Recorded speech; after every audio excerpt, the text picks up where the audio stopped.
मोदी किस एंगल से पिछड़ा है? जो आदमी दिन में 6 कपड़े बदलता हो, 6 जोड़ी कपड़े बदलता हो, वो पिछड़ा है। और अगर एक मिनट अगर पिछड़ा है तो पिछड़ों की कौन सी बात करी उसने? मोदी ने पिछड़ों की कौन सी बात करी? अगर मोदी पिछड़ा है, 90 सेक्रेटरी हैं सेंट्रल गवर्नमेंट में और पिछड़ों के 2 और 3, बस ये पिछड़ा। मंत्री गए भाड़ में, काहे के मंत्री हैं? मंत्री के पास पावर कुछ नहीं है, सब सिर्फ झंडी हिलाने के गाड़ी के मंत्री हैं। उनको बंगला मिला हुआ है, गाड़ी मिली हुई है, सब कुछ है, सुविधाएं मिली हैं, सिर्फ इस बात के चलती किसकी है? आप बताइए ना। वो तो उनकी तो बाद में चलेगी, जो बाकी और आरएसएस के लोग भी उसमें हैं मंत्री, उनकी भी नहीं चलती। सब कुछ पीएमओ के हाथ में है। और हर मंत्रालय का एक सेक्रेटरी वहां बिठा रखा है पीएमओ में, सारा वही कंट्रोल करता है। और जिसकी बात आप कर रहे हैं मोदी की कि ये कहना, झूठ के अलावा मोदी पे कुछ नहीं आता। सुबह से लेकर शाम तक झूठ झूठ और झूठ। जो कहता है मोदी, करता क्यों नहीं है? ये बहुत सीधा सीधा अभिव्यक्ति की आज़ादी को कुचल देने का, और जो लोग इस देश का सच दिखा रहे हैं, सरकार का सच दिखा रहे हैं, और मोदी की तमाम झूठ और नाकामियों को और उनके भ्रष्टाचार को, उनकी बेईमानी को लोगों के सामने ला रहे हैं, उनको कुचलने का, उन आवाज़ों को दबाने का एक घिनौना षड्यंत्र है। नहीं, ये तो आम बात है। ईडी का रेड, सीबीआई का रेड, इनकम टैक्स का रेड, मोदी राज में ये तो बहुत आम चीज़ है। और ये हमेशा उनके खिलाफ होती है, तो विपक्ष के लोग, और यही जो है वो जो लोग निष्पक्ष रूप से पत्रकारिता करते हैं उनके खिलाफ, जो सच दिखाते हैं उनके खिलाफ होना है। रेड भी पड़ेगी, उनको अरेस्ट भी किया जाएगा, यूएपीए लगाया जाएगा। और ये यूएपीए लगा है, मतलब पत्रकारों का यूएपीए से क्या लेना देना? उन सारे पत्रकारों को जिनके साथ में ये हुआ है। उर्मिलेश तो एक माने वरिष्ठ पत्रकार हैं और निर्विवाद रहे हैं, कभी इस तरह के किसी मामले में इससे पहले कभी उनका नाम नहीं आया है लेन देन के मामले में।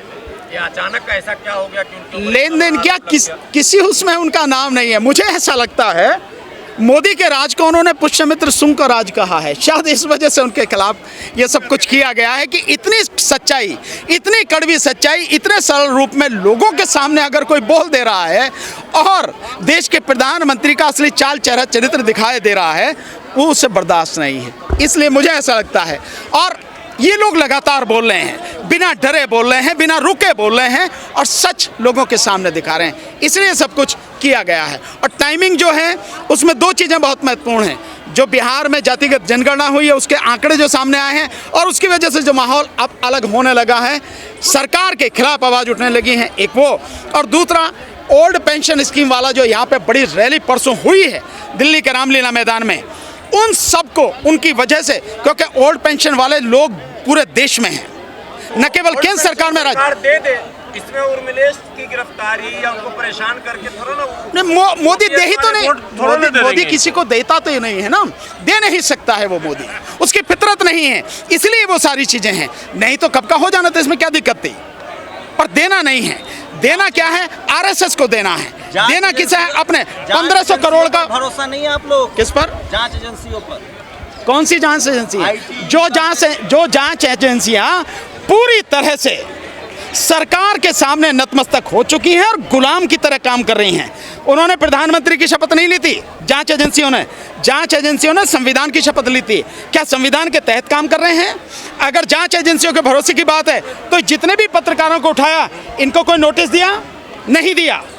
इनके यहाँ घर में जो है उन्होंने सर्च की है, क्या सर्च वारंट था उनके पास में? नहीं। एफआईआर की कॉपी दी उन्हें? नहीं। जो लीगल फॉर्मेलिटीज हैं आप उन्हें तो पूरा कीजिए पहले, तभी तो लगेगा। क्यों नहीं चले जाते हैं? अगर निश्चित रूप से जाएंगे, वहां भी जाएंगे। इसमें कोई अभी कहीं सुप्रीम कोर्ट बंद थोड़ी हो गई है। कहेगा कि हमारे खिलाफ साजिश हो रही है। बिल्कुल साजिश हो रही है। आरोपी क्या कहेगा? जो सच है सामने आ रहा है, जो सच है सामने आ रहा है, आप बताएंगे ना। तो अमित शाह भी कहेगा कि हमको जेल में बंद किया गया था, वो कांग्रेस की साजिश। हाँ, तो वो कहे, जो भी कहे, उसका कहना वो उसका हक है। तो आप लोग लीगल सिस्टम को मानेंगे ना? तमाम लीगल सिस्टम को मान रहे हैं तभी तो चुपचाप चले गए। अगर ये लोग लीगल सिस्टम को नहीं मानते तो नहीं जाते, उनके खिलाफ विद्रोह करते हैं। आरोपियों के पक्ष में आप लोग धरना निकाल रहे हैं। नहीं, आरोपियों के पक्ष में, आरोप में अगर मैं आप पर लगा दूं आरोप से मतलब नहीं है सर, किससे? तो जांच, आप जांच करने से पहले कानूनी प्रक्रिया पूरी करेंगे कि नहीं करेंगे?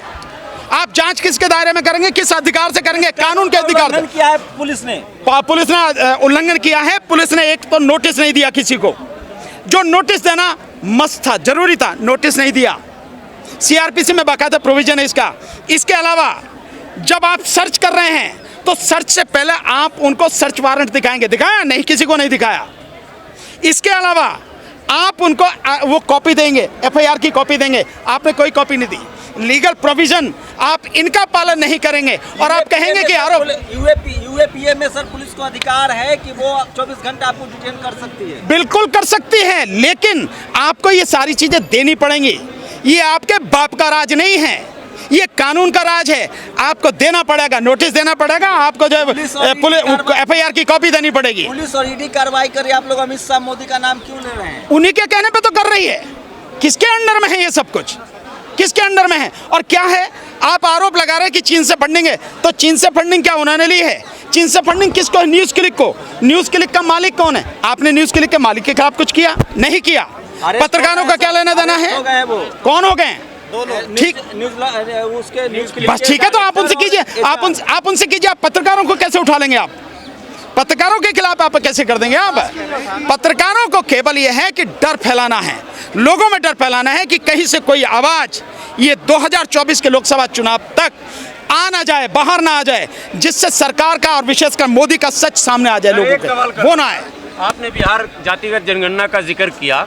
अब तक 1585 का नारा दिया जाता था, लेकिन बिहार में जो जनगणना सामने आया उसमें तो 15 है ही नहीं, वो सारे 11%। इसीलिए तो सरकार नहीं कराना चाहती है कि असली संख्या सामने आ जाएगी, और जब असली संख्या सामने आ जाएगी और लोगों को पता लग जाएगी कि हमारी इतनी संख्या है यहाँ पर, तो स्वाभाविक है कि हल्ला मचेगा, विद्रोह होगा, आंदोलन होंगे।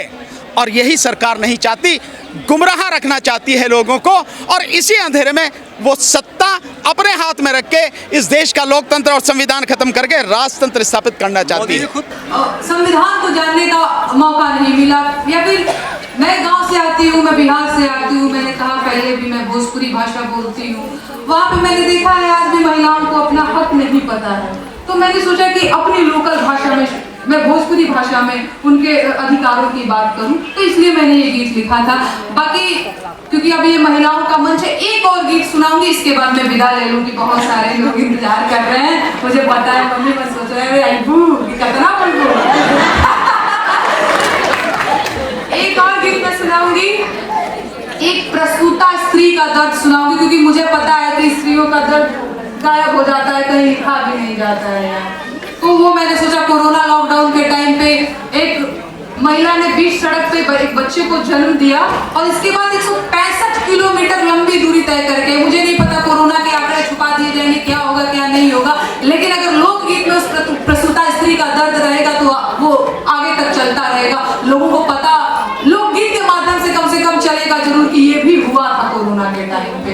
मैं एक गीत सुनाती हूँ, एक महिला का दर्द सुनाती हूँ, एक महिला जो बीच सड़क पे एक बच्चे को जन्म दिया है। मैं बिहार के एक छोटे से गांव से हूँ, और मैं वहाँ टीवी पे देख रही थी कि चीजें हो रही हैं, और मैं सोच रही थी कि जैसे हमारे घर में भौजाइयों को लड़का होता है, लड़की होती है, तो सोहर सुनाया जाता है, सौरी में बाड़ी, छठी में बाड़ी, तो सोहर खिलौना गाया जाता है। लेकिन बीच सड़क पे उसके लिए कोई सोहर खिलौना नहीं गाने वाला है। तो मैंने सोचा, पता नहीं वो मेरा वीडियो देखनी होंगी, नहीं भी देखी होंगी, लेकिन मैंने उनके लिए एक सोहर लिखा था। मैं सोहर आप लोगों को सुनाती हूँ।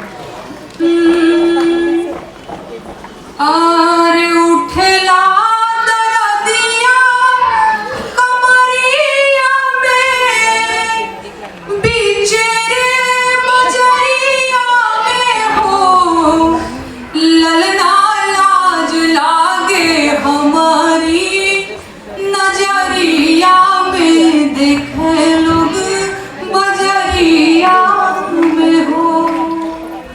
अरे अटकल परान अध जल में, अरे सभवा सकल में न हो, ललना गाढ़े विपतिया के पाला में, होरी लाजाना हमारे हो, राजा जी लाज लागे हमारी नजरिया में, है लोग